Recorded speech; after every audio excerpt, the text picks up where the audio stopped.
izhar. 2. Idgham mutamatsilin. 3. Idgham bigunah. 4. Izhar. 5. Idgham mutamatsilin. 6. Idgham bilagunah. 7. Alif lam qamariyah. 8. Mat arid disukun. 9. Ikhfa. 10. mat asli. 11. Izhar safawi. 12. Ikhfa. 13. Ikhfa safawi. 14. Gunah musyaddadah. 15. Idgham bigunah.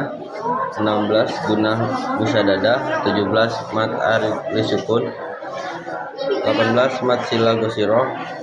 19. Mat tobi'i. 20. Mat tobi'i.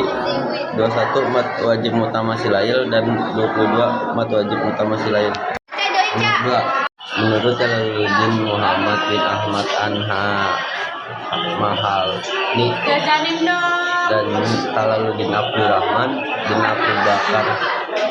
Abu Bakar Sayuti dalam kitab tafsir Al-Jalalain bahwa Qais Yunus menjelaskan tentang penduduk Makkah pada masa Nabi Muhammad terbagi menjadi 2 kelompok, yaitu orang-orang yang beriman kepada Al-Quran dan orang-orang yang tidak beriman kepadanya. Pertiga, kandungan Quran Surah Al-Maidah ayat 32 dan hadis tentang memelihara kehidupan manusia, yaitu menekankan pentingnya menjaga nyawa manusia dan larangan membunuh tanpa sebab yang benar.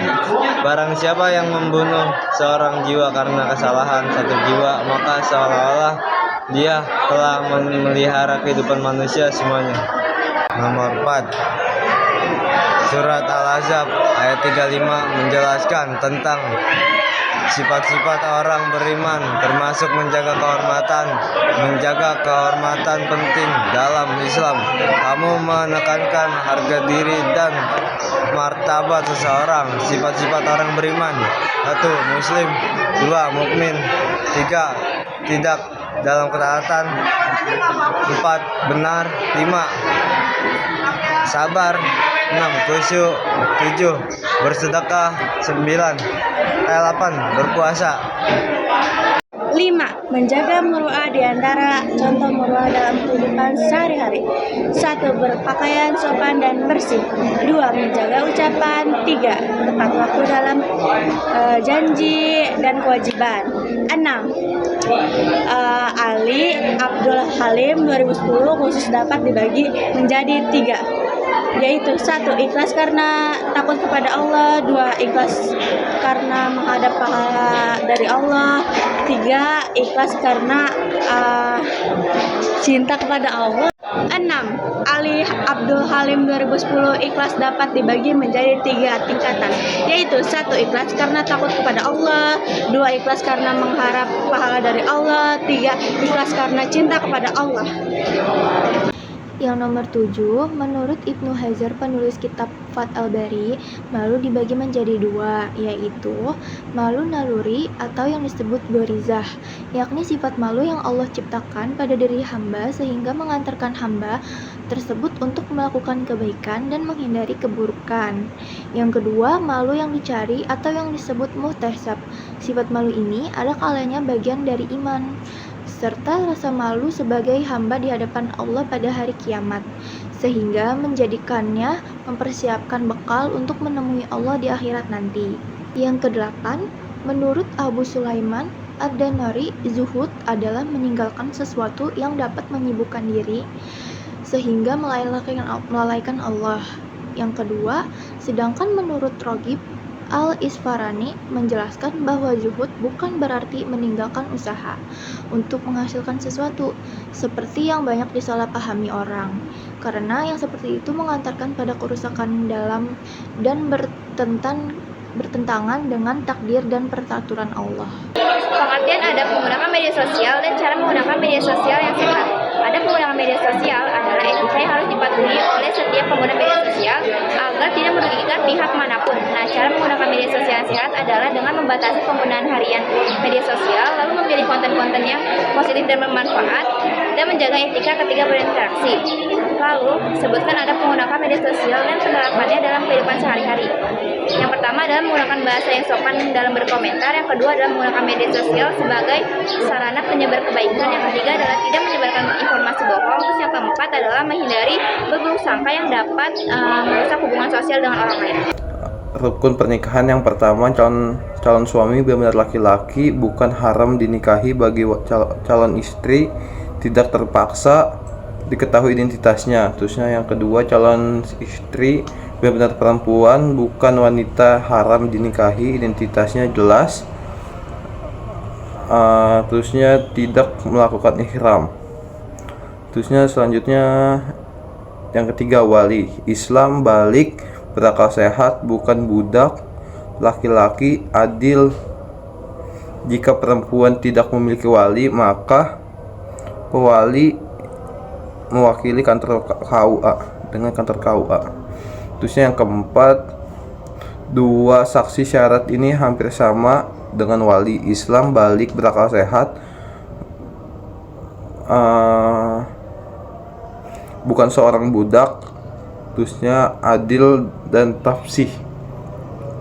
Terusnya selanjutnya yang kelima,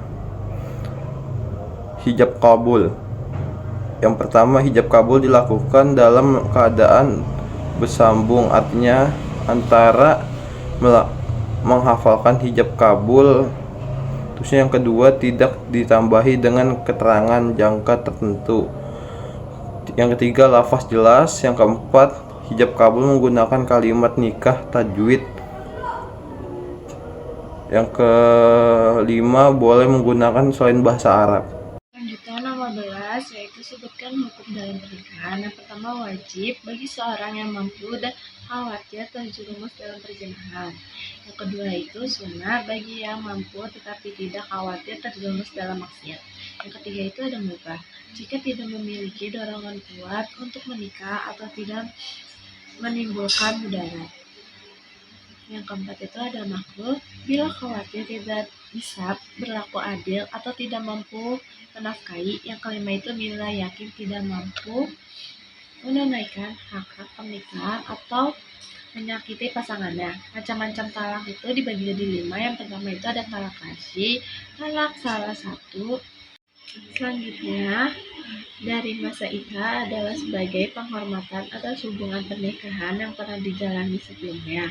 Penjelasan masa iddah ialah sebagai berikut. Masa iddah adalah waktu tunggu bagi seorang perempuan setelah perceraian atau ditinggal mati suami sebelum boleh menikah lagi. Masa ini terjadi bentuk penghormatan terhadap ikatan pernikahan yang telah terjadi seperti memastikan tidak adanya kehamilan agar tidak tercampur nasabah. Perempuan yang cerai 3 kali suci sekitar 3 bulan. Perempuan yang ditinggal wafat suami yaitu 4 bulan 10 hari. Perempuan yang hamil hingga melahirkan. Perempuan yang belum haid atau menopause yaitu 3 bulan.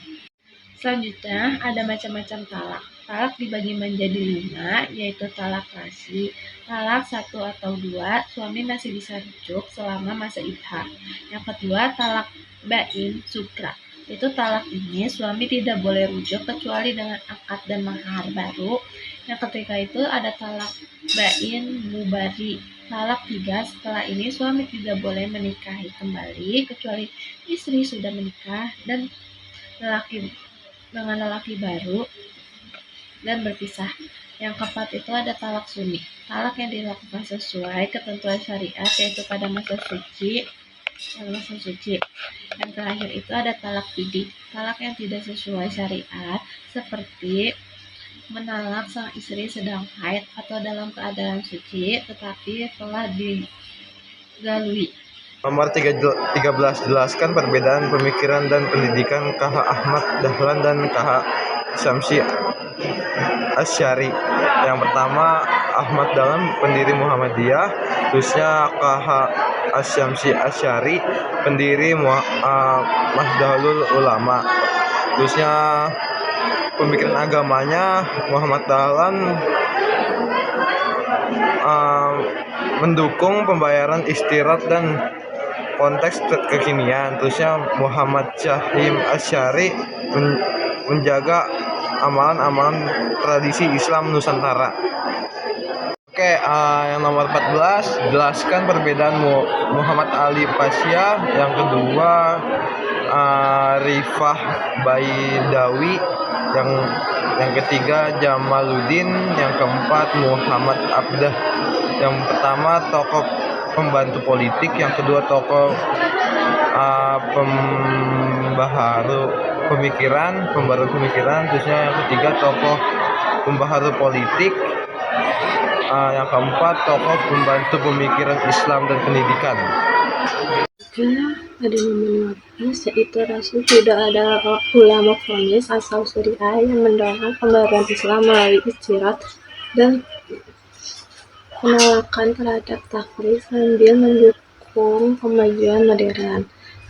Yang nomor 2 itu ada Sultan Muhammad adalah Sultan Bustami yang melakukan moderasi besar-besaran di bidang militer dan pemerintahan dengan meniru sistem barat untuk memperkuat negaranya. Yang terakhir itu ada Muhammad Iqbal adalah filsuf adalah dan penyair muslim dari India yang mendorong kebangkitan umat Islam melalui kesadaran diri dan pemikiran modern yang dinamis.